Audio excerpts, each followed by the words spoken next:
Hello and welcome to the conversation. This is Honest Faith Conversations, and I am your co-host, as always, Miguel Covarrubias. And I'm Kathy Covarrubias, and today we're going to talk about Black Mirror, Season 1, Episode 2, 15 Million Merits. Well, welcome to the show, and we decided that we were going to start to do some of Black Mirror. We checked it out at the end of the year last year, at the end of 2016, and kind of quickly got hooked. I remember there was one night where we were going to bed after just having watched an episode, and Kathy had actually said to me, she goes, you know, I both love and hate Black Mirror. Yeah, well, I mean, if you've seen it, which I'm sure a lot of you have, and if you haven't, it's on Netflix. Go watch it. Also, real quick, it is not family friendly. Do not watch this with children or with your parents because it might get kind of awkward. But it just creeps me out. Like, there's some wonderful moments in there, but then there's a lot of like, oh my god, that's so creepy. I can't handle it. Yeah, Black Mirror has really, I think, been defined as Twilight Zone for the digital age. Yeah. I like to use the word millennial because I don't think there's negative connotation with the word. I've actually written a whole blog article about why. Well, it's more like you wish there wasn't negative connotation. There is negative connotation. There is negative connotation, but I want to take the word back, is what I'm saying. Yes. But that's what I was saying about the blog article, was that I wrote about why I want to take the word back.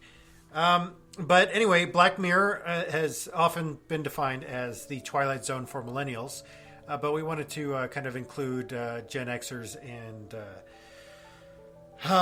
other digital-aged generations. Yeah, whatever the people underneath millennials are. They don't think they have a name yet. I think it's like digital generation, something like that. Is it? Yeah.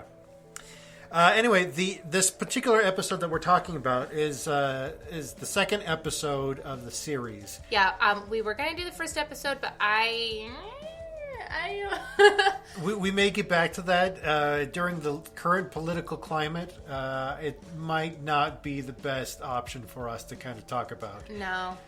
Especially with the themes that are explored in that particular episode. Yes. But this episode, you have two characters, and this is in a future setting, who are a part of this.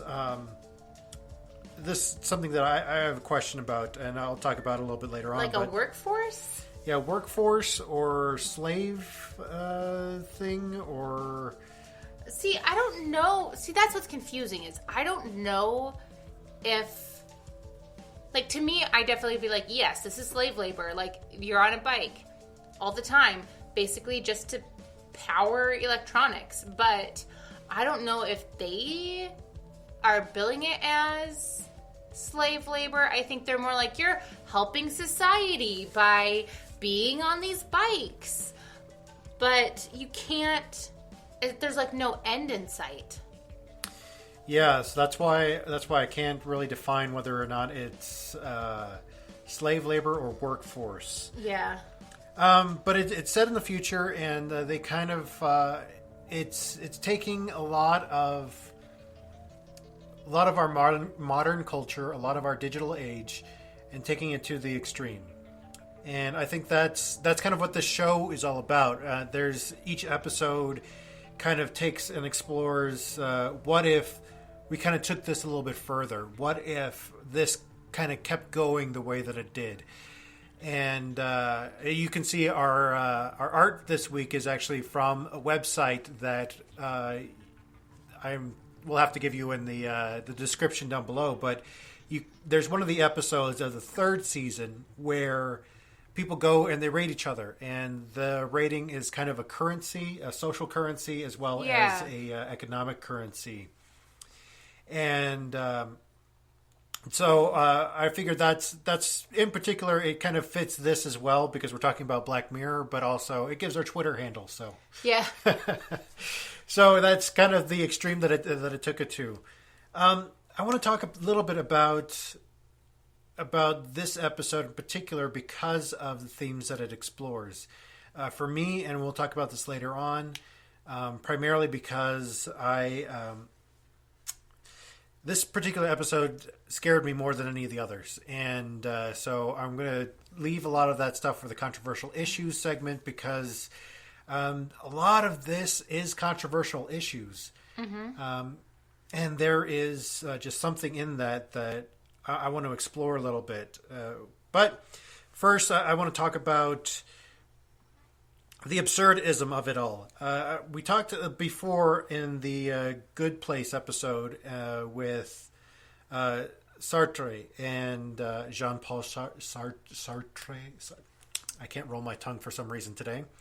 Isn't it chartreuse? Sartre. And Sartre? Sartre. No, Sartre. there's no R. It's It's an R. S-A-T-R. Yeah, but you're saying Sar, like putting the R Sartre. before the T. Yeah, okay. Well, whatever. And Albert Camus, who kind of along the same lines, they're very much on the absurdism level. Man, I cannot speak today. It's all right. Absurdism level of their philosophy, and a lot of what they talk about is about modern society and how it's just meaningless. And this particular episode takes it to an extreme. How at the very end there is this beautiful, beautiful, impassioned, true speech, and it's not just for that, but it's also for our modern age. It speaks to what we are doing now.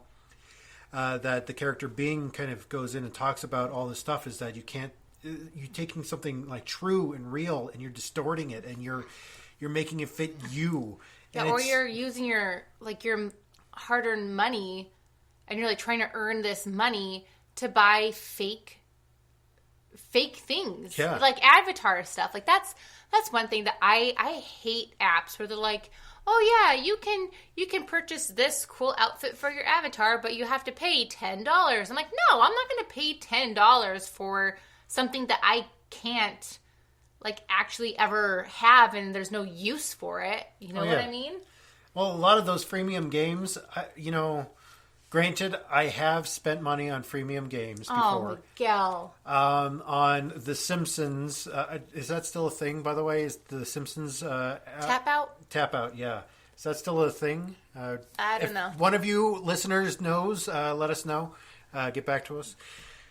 And anyway, I did spend money on that before, but that's one of those things that I'm like, I'll never get that money back. Nope. I've spent maybe a total of $5, and we'll never get that $5 back. Yeah, it's not like you can like sell it. I'm not playing that game anymore. It's for a digital village that I am not a part of at the moment. And that man, I'm not... it was hard to maintain. It took a lot of time. Oh yeah. It was almost on the level. I would say it was almost worse than Farmville. Oh, especially when they started letting other players come in and like destroy your buildings and stuff like that. Yeah, that was almost heartbreaking at one point in time. I think that's kind of what turned us off to the whole thing, because I think that's about when you stopped playing. Anyway, that's part of that absurdism that they're talking about, is that we're working for this money that we can use to get what. And that's a lot of what absurdism kind of talks about, is that our whole concepts of society and culture are just completely absurd. That, there's no reason for this.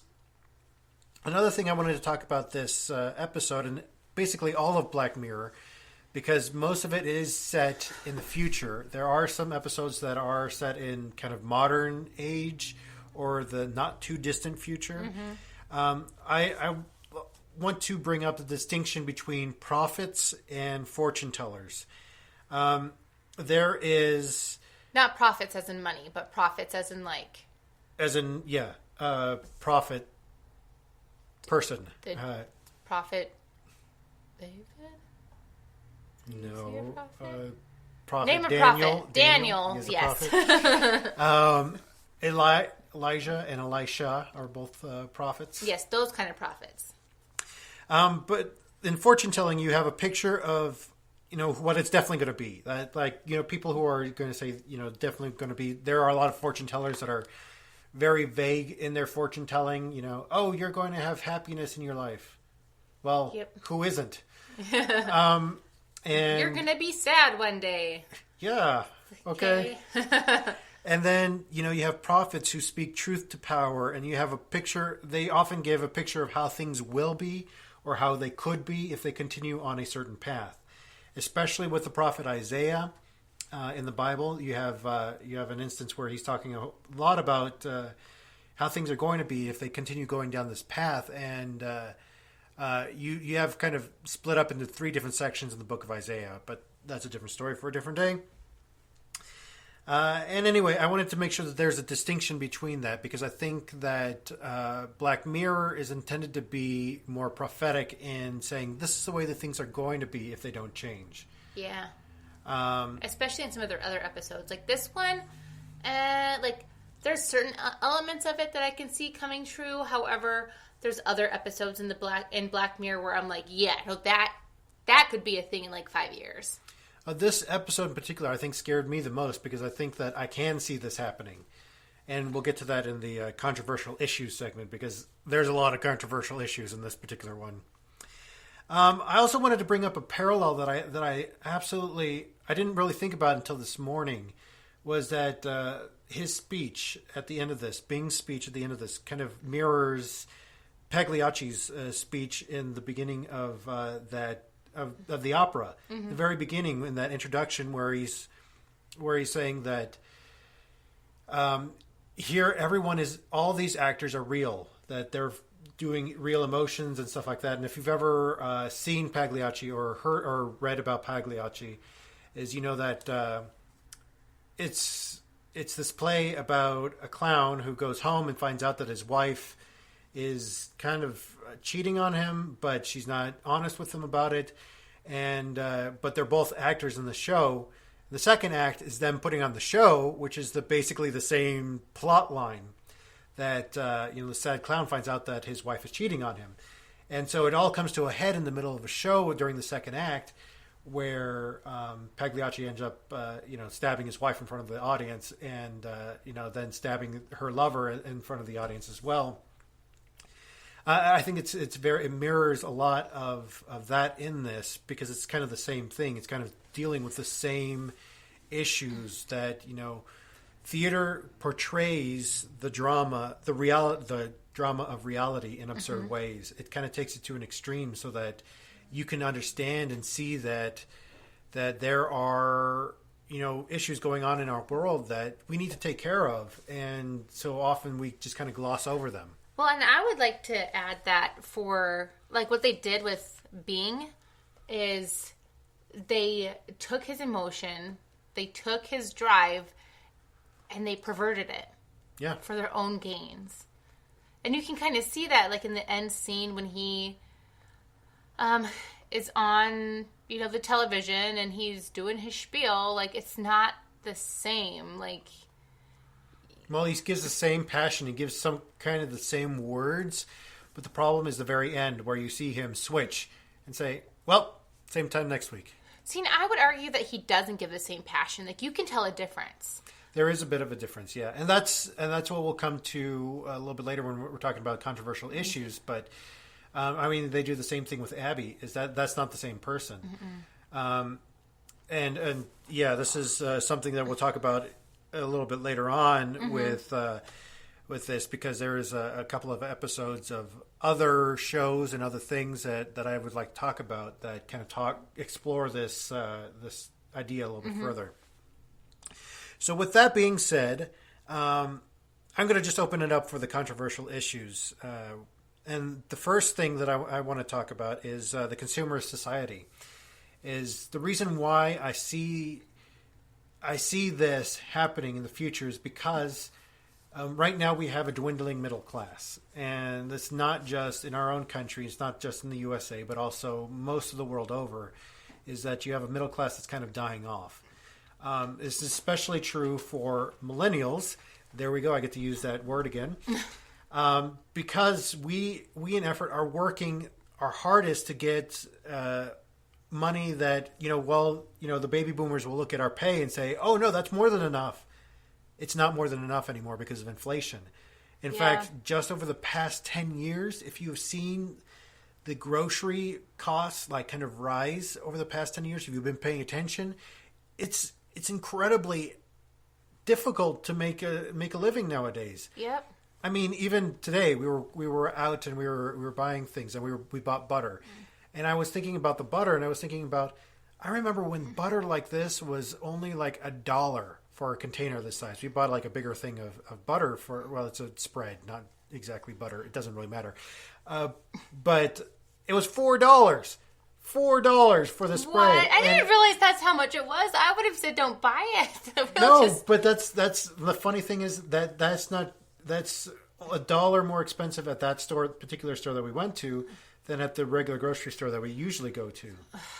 And that's across the boards, is that those prices have risen significantly on little things that people just don't notice. Oh, and the cost of groceries is just going to get worse, especially... Yes, we're in the controversial issue segment, so you can bring it up. Okay. So especially with what 45 wants to do with immigration. And closing the wall, down NAFTA and the Pacific Trade Agreement and all that. And if that wall is put up, like, it's really significantly going to increase, especially if Mexico and other southern countries have to pay a tax to get their goods over the border. All they're going to do is give that tax to the consumer, which is us, which then our groceries are going to go up. Yeah. And see, that's what I'm saying, is that in this, that's why it's a controversial issue, is because I think that with the dwindling middle class, that's the middle class that are in essence being the slaves on the bicycles. Mm-hmm. And those who are lazy, they're vilified. Yeah. And those who do not work are vilified. And right now that's kind of what's happening, is that those who people think they don't work. I was about to say, I would argue and say it's not that, because one of the characters, he's not allowed to sign in and ride on his bike. But if you look at what he was doing before he gets kicked off, he was trying. I mean, he was sweating. Like, he was trying to, like, keep things going and earn his keep. Yeah. So it wasn't like he was being lazy. He was not being lazy. Yeah, and I think that's something else that they were exploring a little bit in this episode, was that this is the middle class who couldn't really succeed at what they were asked to do. Mm-hmm. Instead, he was succeeding more as that janitor, but he was still vilified as that janitor. Yeah. He was still vilified as, being fat and lazy and all this other stuff. And you saw this throughout the episode.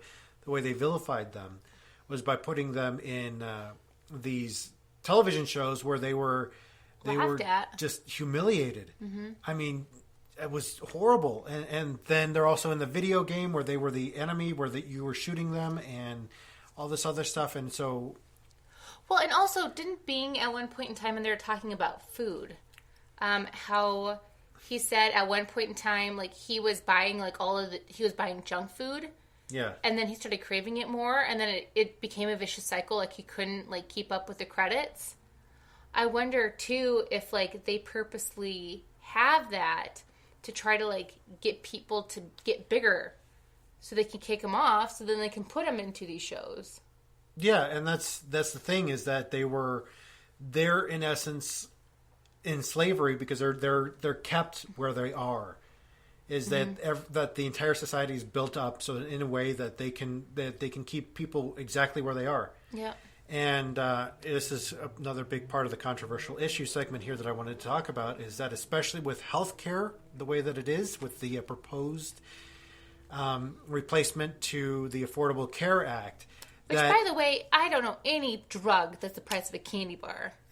We're not going to talk about 45's press conference, but the proposed replacement for the Affordable Care Act is basically there to help those who are wealthy remain wealthy and those mm-hmm. who are poor to remain poor.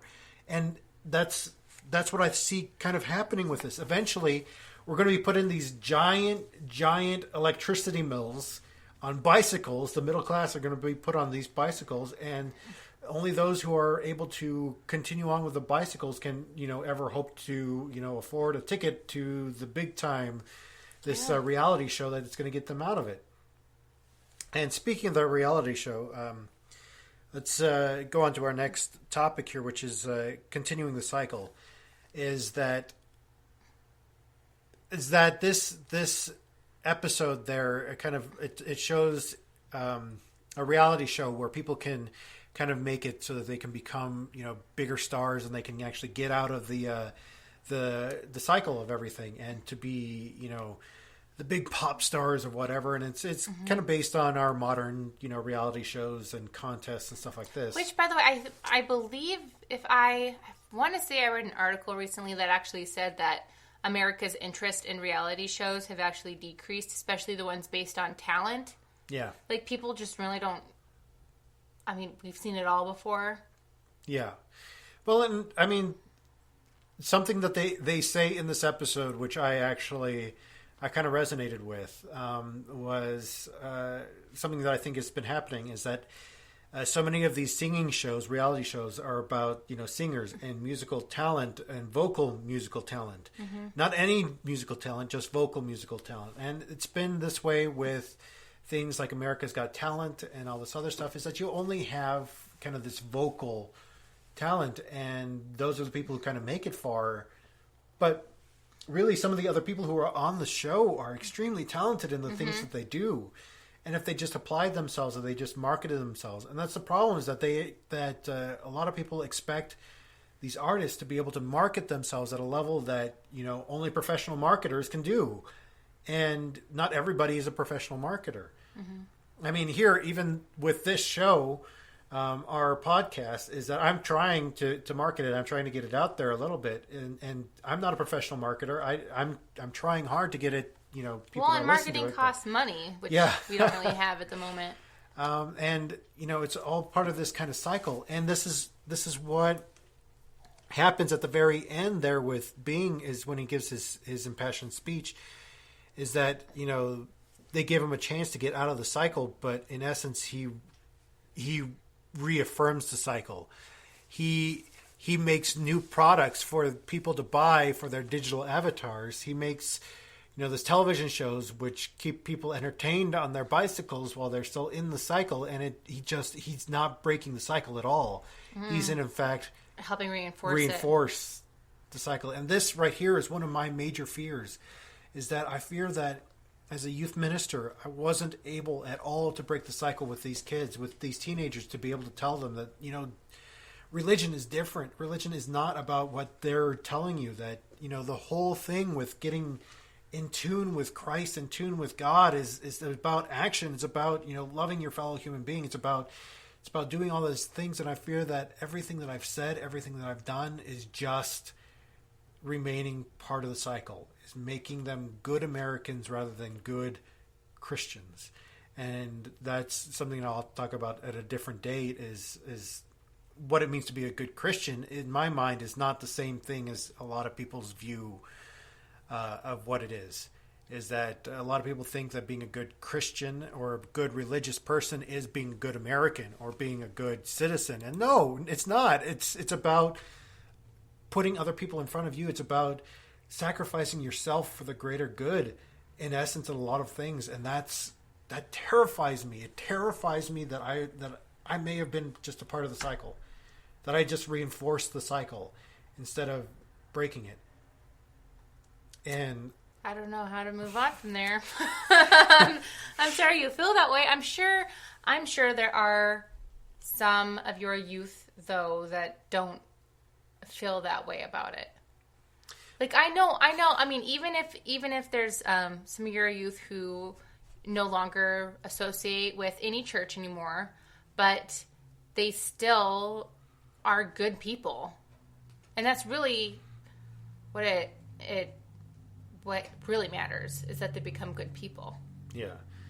And I hope that one day I'll get to see something like that, even if it's after I'm dead and it's long gone, that some kid out there that was once part of my youth programs will remember something that I told them, and hopefully it'll make a difference in their life. I know. I mean, that's already happened. How many people have already told you that?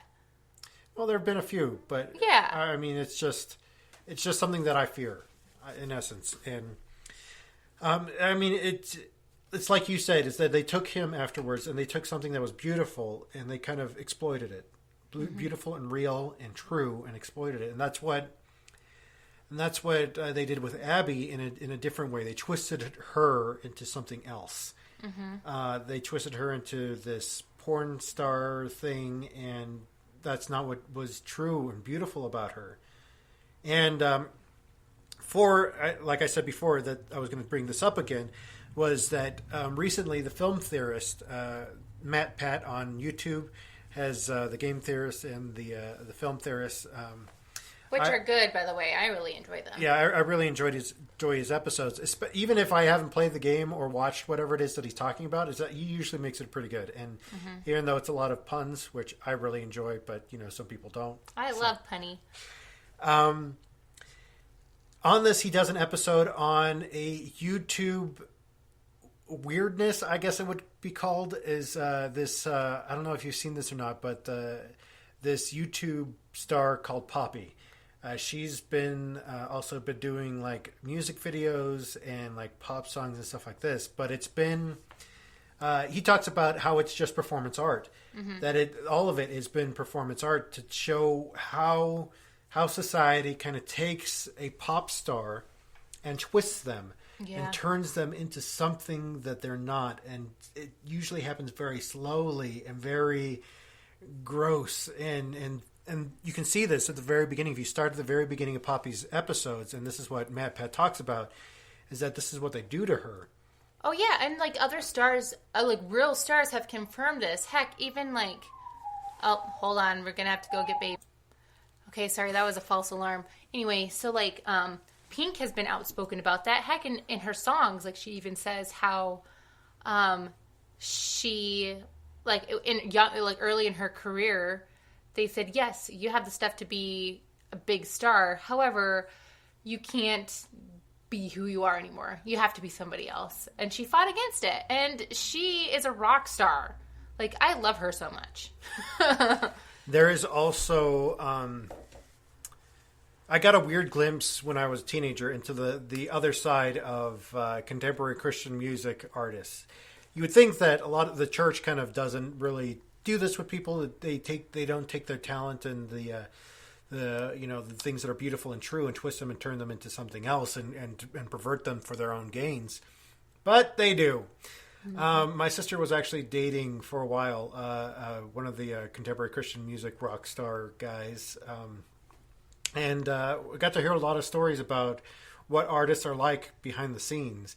Is that they're not these pure people that they're made out to be. They're real human beings, and it's they kind of twist them and pervert them into their own gain to say be like this Christian rock star. They're holy and whatever. You should be like them and be that way too. And that's in essence not what it is. I wonder if that's why Katy Perry got out of that. Probably.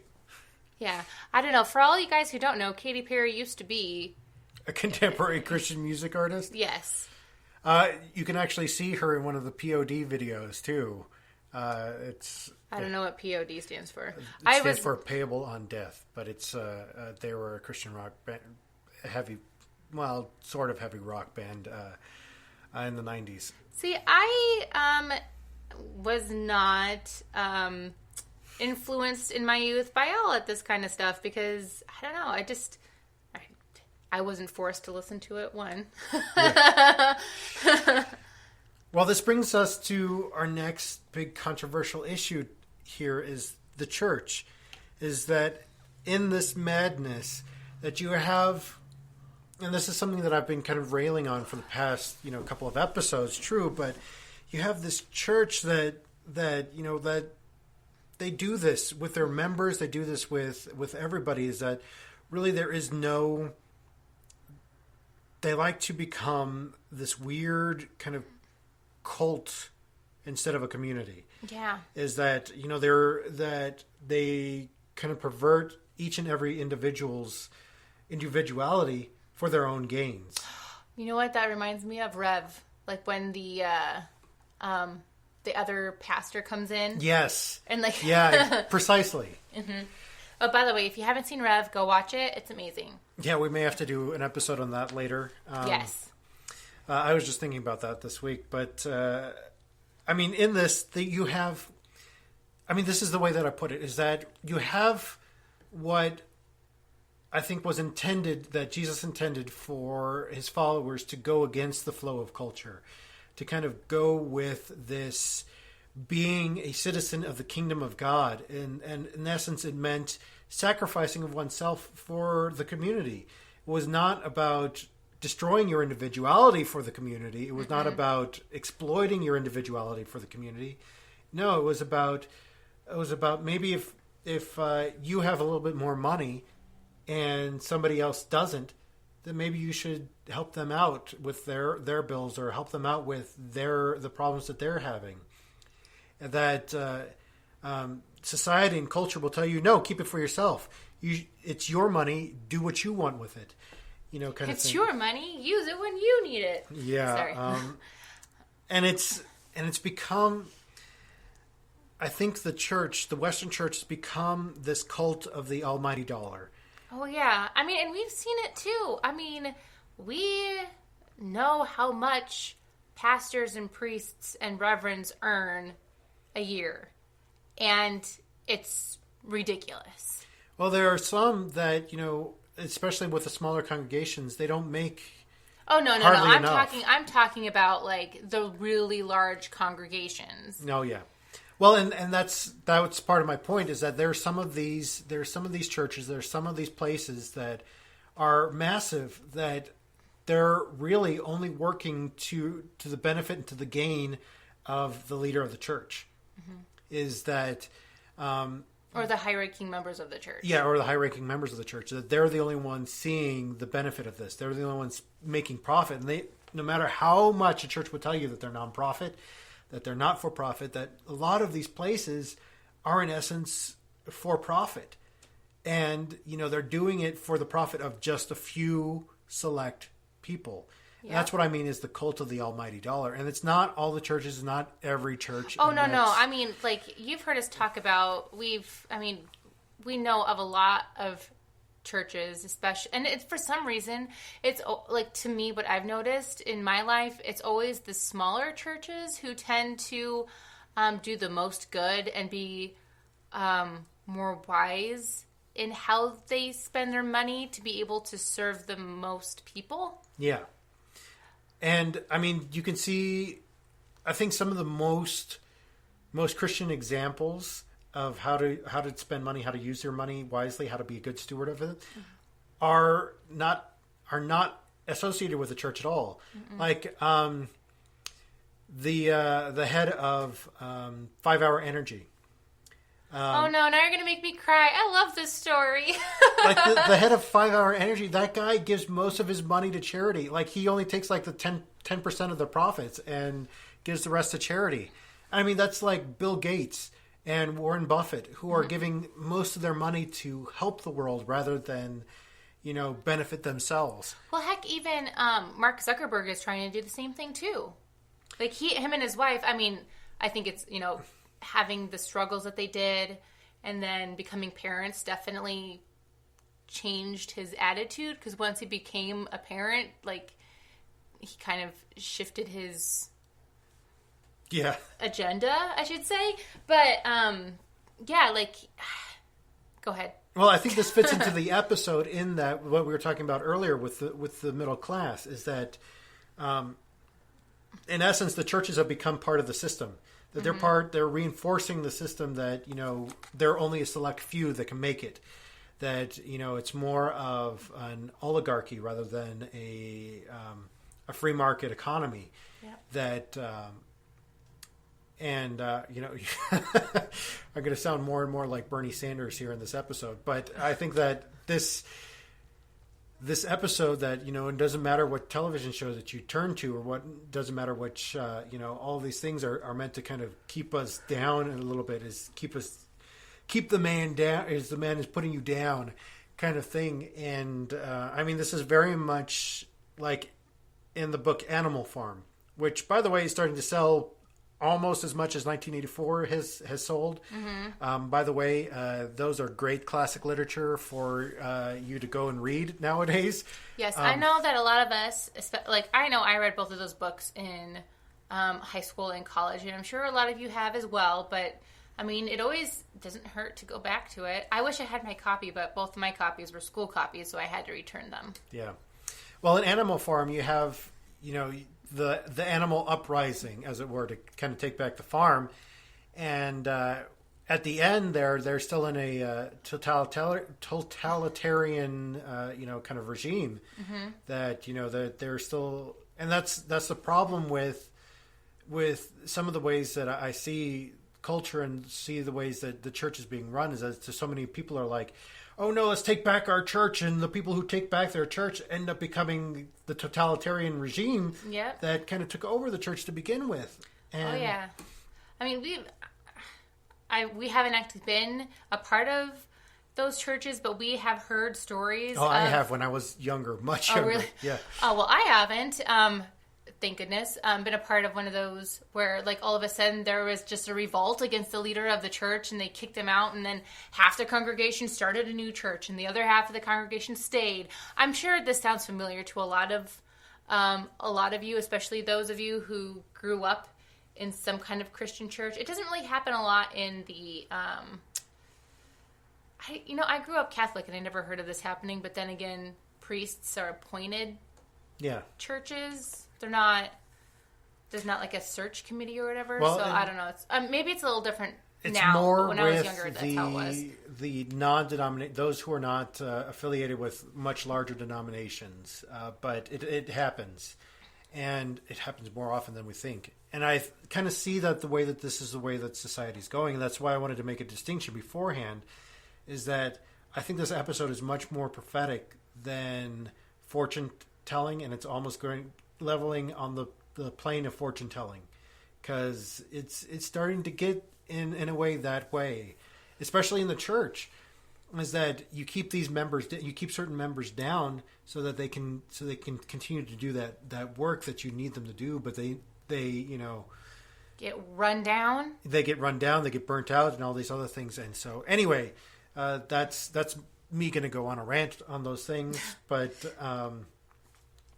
Yeah, I think this episode, primarily go and watch this episode. Fantastic episode. Again, not family friendly. Yeah.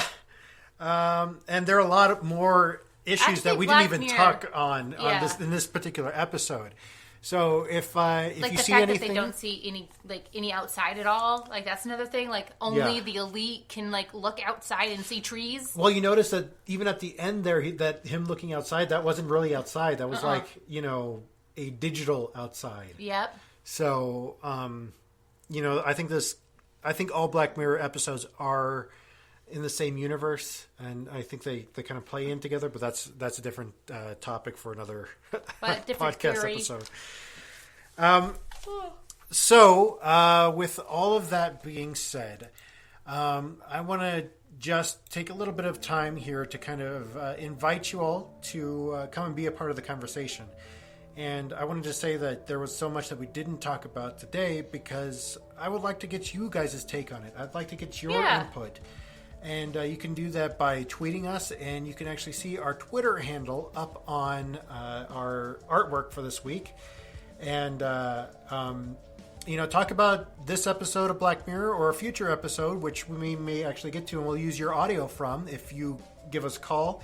If you find us on Spreaker, our phone number is on our page there. We're also on Facebook. You can also email us at honestfaithconvos@gmail.com. And you can also find my blog at thehonestfaith.com. Mm-hmm. And I invite you to come and join our conversation because we would love to hear your feedback. We would love to have our listeners kind of tell us what they think about our episode, even if it's like you need to, fix your audio a little bit and give we're working on it. A suggestion on that. That'd be great because I'm still working on it. It's a learning process, a learning curve. Yes. But as always, we invite you to come and join the conversation.